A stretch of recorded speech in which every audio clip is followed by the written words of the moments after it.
খাস কলকাতায় উদ্ধার বিপুল পরিমাণে কার্তুজ। বাস থেকে নামতেই একেবারে হাতে নাতে অভিযুক্তকে ধরল কলকাতা পুলিশের এসটিএফ। উদ্ধার হয়েছে প্রায় 100 রাউন্ড কার্তুজ।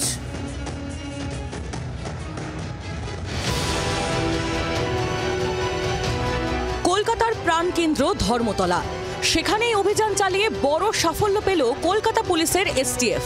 ধর্মতলা বাস স্ট্যান্ড চত্বর থেকে বিপুল পরিমাণ কার্তুজ উদ্ধার করল পুলিশ। সরকারি বাস থেকে নামতেই রামকৃষ্ণ মাঝি নামে এক ব্যক্তিকে পাকড়াও করা হয়। তার ব্যাগ থেকেই মেলে বিপুল পরিমাণে কার্তুজ। ধৃত রামকৃষ্ণ মাঝির ব্যাগ থেকে প্রায় 100 রাউন্ড কার্তুজ উদ্ধার হয়। মিলেছে মেচেদার বাসের টিকিট। তিনি বর্ধমানের কেতুগ্রামের বাসিন্দা বলে প্রাথমিকভাবে জানতে পেরেছে পুলিশ। জানা গিয়েছে কলকাতা পুলিশের গোয়েন্দাদের কাছে আগাম খবর ছিল।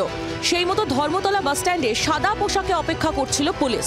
রামকৃষ্ণ বাস থেকে নামার সঙ্গে সঙ্গেই হাতে নাতে ধরা হয়। এটা সূত্র মারফত যেটা জানা যাচ্ছে যে যাকে আটক করা হয়েছে সে কেতুগ্রামের বাসিন্দা বলেই কিন্তু মনে করা হচ্ছে, কারণ তার কাছ থেকে যে টিকিট মিলেছে, মেচেদার টিকিট মিলেছে।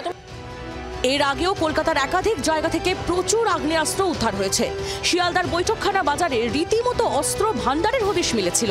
বাজেয়াপ্ত করা হয়েছিল 5টি দামি আগ্নেয়াস্ত্র এবং 90 রাউন্ড কার্তুজ। এর সঙ্গে বিহারের মুঙ্গেরের যোগসূত্র পেয়েছিল পুলিশ। বেশ কয়েকজনকে ধরপাকড়ও করা হয়। মাস কাটতে না কাটতেই ফের উদ্ধার হলো শতাধিক কার্তুজ। কলকাতা কি অস্ত্র চোরাচালানের হাব হয়ে উঠছে? সেই প্রশ্ন উঠতে শুরু করেছে। অর্ণবাংশ নিয়োগী ও রক্তিমা দাসের রিপোর্ট, জি 24 ঘন্টা। বাংলার আওয়াজ, বাঙালির আবেগ, জি 24 ঘন্টা।